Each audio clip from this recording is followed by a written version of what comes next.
நான் எல்லா ரிலிஜனும் சேர்த்தே தான் சொல்றேன். எத்தனையோ பேர் இது மாதிரி பல வேறு மத யாத்திரைகளுக்கு போய் சுத்திருக்கிறான். எல்லா மதத்தில் இருக்கவங்க சொல்ற கூட்டத்தில் போய் கடவுளை கும்பிட்டால் தான் கும்பிட்டது என்கிற மூடத்தனத்திலிருந்து வெளியே வாருங்கள். திருச்செந்தூர்ல கந்த சஷ்டியில 6 நாள் பேசுவேன். 6 நாளும் கோயிலுக்குள்ளே போக மாட்டேன். ஏன் தெரியுங்களா? லட்சக்கணக்கான பேரு பட்டினி கடந்து விரதம் இருந்து முருகனை பார்க்கணும்னு கஷ்டப்பட்டு வருவாங்க.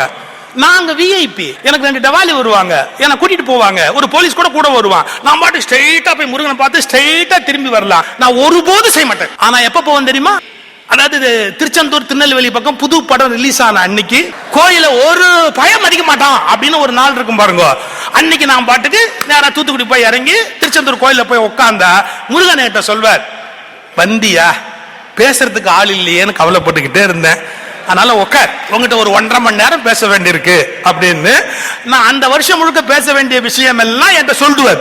உட்காந்தா கோயில நிம்மதியா உட்காந்து நல்ல தியானம் பண்ணி ஆண்டவனோட மனசு விட்டு பேசிட்டு வீட்டுக்கு புறப்பட்டு வரலாம். கூட்டத்துல போய் சாமியை பார்த்தாதான் உண்டுன்னு சொல்லி அந்த நசுங்கி செத்து வேத்து துணி கிழிஞ்சு வேஷ்டி நழுவி எதுக்கு இதெல்லாம்?